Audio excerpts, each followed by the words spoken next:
It is my great pleasure to welcome as our commencement speaker, Lauren Dixon.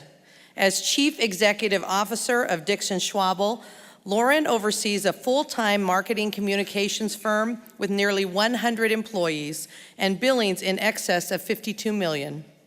She has full responsibility for agency performance, including bottom-line factors such as long-range strategic planning and company vision and culture. Lauren builds and provides day-to-day general and strategic oversight of a growing roster of more than 200 clients. The Dixon Schwabel Company and leadership have been recognized with national awards, including being named one of the best small companies to work for in America for 11 consecutive years, including ranking #1 twice. In 2013, Lauren and her husband, Mike Schwabel, were inducted into the Rochester Business Hall of Fame. Inc. magazine and Winning Workplaces honored Dixon Schwabel with the 2010 Top Small Company Workplace Award. And that same year, PR News named Dixon Schwabel one of the top places to work in PR, a national award the agency won again in 2012, 2013, and 2014. The agency is a 2-time recipient of the Rochester Business Journal's Wealth of Health Award, honoring the agency for its commitment to employee health and wellness. Dixon Schwabel was recognized with Alfred University's Gallness Awards for Excellence in Family Business in 2009. Lauren serves on multiple boards in the Rochester community, including United Way of Greater Rochester, Thompson Health Foundation, Greater Rochester Enterprise, CMAC, Monroe Community College Foundation, Rochester Business Alliance, and the United Way Women's Leadership Council. On behalf of all of the residents of the Rochester region, I thank you, Lauren, for all you do for this community. I also extend a warm Roberts Wesleyan College welcome to Lauren's husband, who is with us today, Mike Schwabel.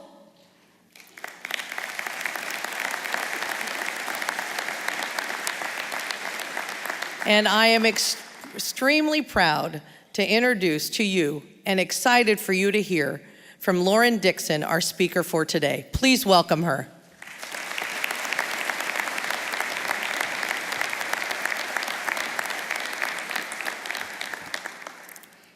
Good morning, everyone. It is such an honor and privilege for me to be in front of you today.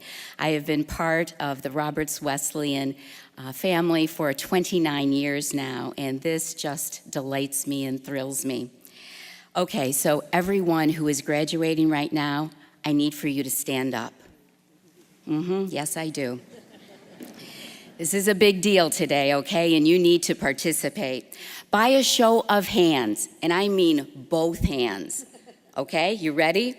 I want to see, who knows what they're passionate about in life? Come on, who knows? Wow, look at this, a sea of hands. Okay, you can sit down now. My message this morning is all about passion. It is a message for those who know what they're passionate about and those who don't know yet. I'm talking about unbridled passion, boundless enthusiasm passion, and most importantly, tenacity and drive and pants on fire passion that makes things happen. Many years ago, I graduated from college with a degree in broadcasting and a minor in French, Spanish, Italian, and German. My first job was at Channel 13. I was a reporter, an anchor, PM Magazine co-host, which you probably don't even know what that was. It's kind of like an Entertainment Tonight kind of thing. My passion was for broadcasting and languages, and it helped me reach my goals back then. But 10 years after graduating, I discovered a new passion, advertising. So I started an advertising business. I had never taken a business course. I started the company with no loans, no employees, no office, no clients, and a whopping $22.11 in my checking account. What I had was pants on fire passion, times 10 for advertising and marketing. Okay, can I share a little secret with you right now that I've never shared with anybody before this? For the first time in 30 years, for the first 30 years of my life, I lived with the feeling that I wasn't smart enough. I was not an honor student. In fact, I was a very, very average, maybe even a below average student. I lived with the feeling that I wasn't from the right neighborhood. I came from a lower middle class family from Cheshire, New York, population 250, including dogs and cats. We couldn't afford name brand clothes. My mother made all of my clothes. I lived with a feeling that I wasn't, I heard one of our speakers say today, pretty enough, tall enough, or thin enough. And maybe some of you have had those feelings in the past, but not to worry. The great thing about being that for me is the realization that all of those things that had really haunted me, those fears, are what motivated and drove me to be my best. So, let's get back to your passion. What are your pants on fire passions? It's what you think about all the time. It's what makes you smile during the day. It's what intrigues you, what inspires you, what makes you do a happy dance from time to time. Today, you may think it could be a job, or maybe not. When you've identified your passion, it is never a job. When you've discovered your passion, you will never once look at your watch at work. You will find yourself daydreaming about your passion on the weekends or at night. You will wake up in the middle of the night and write sticky notes to yourself and place them on your mirror. One thing I know about passion is that the passion fairy is not going to knock on your door and sprinkle passion dust, and voila, you have it. No way, it doesn't happen. Here to tell you. The exciting part is that you get to go on this amazing journey of discovering for yourself what your individual passion is. It is an amazing ride. Enjoy every single moment. Savor it. I bet you've gotten a lot of advice from a whole lot of people, so I'm going to give you my 2 cents, okay? Number 1, set big, hairy, audacious goals. 29 years ago, when Mike and I started our business, we wanted to create a business with a great culture and to be known as a great place to work. Who knew 20 years later our company would be ranked the #1 best company to work for in America? Number 2, do not let no stand in your way. One of my mentors once said to me, "Lauren, you have to kiss 20 toads before you get the handsome prince." What the heck does that mean, right? That means you will get 20 no's before you get a yes. So I actually went on my merry way, and I was okay with the word no, because I knew I only was going to hear a few more no's before I was going to get that magical yes. Number 3, if you're starting a business, hire people much smarter than you and motivate and excite them to want to come to work every single day. That was my dad's best piece of advice. We all have different strengths and weaknesses, right? Understand what yours are and hire people who bring the skills that you may not have. Understand that it's okay to have a blind spot. Everybody has them. You can ask Mike Schwabel. He's got quite a list of what Lauren Dixon's are. Number 4, seek change, embrace change. Change is good. Most fear what they don't know, and that is absolutely normal. But be curious and stay curious. Find out from others in different fields and specialties what they do and how they do it. Experience what they experience so that you really know if this is or could be your passion someday.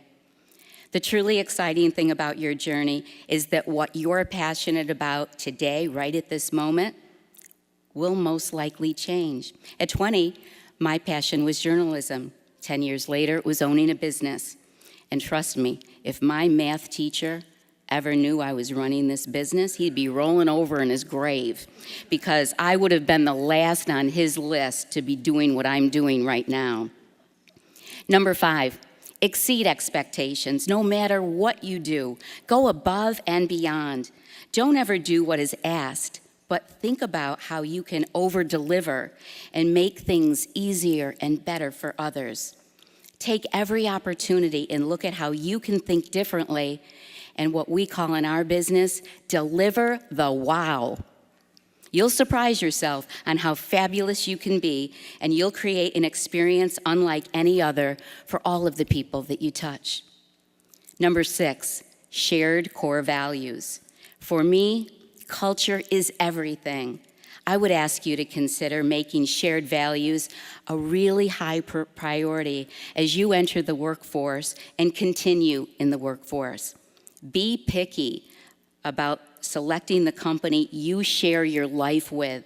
It's important. It's all about making certain that the company you work for or the company you create has defined specific core values. Know yours. Ours at the agency are respect, integrity, community, teamwork, and my all-time favorite, fun. This will be the single thing that will make your journey on a scale from 1 to 10, a 10. Ask questions about an organization's core values and make certain that they align with yours.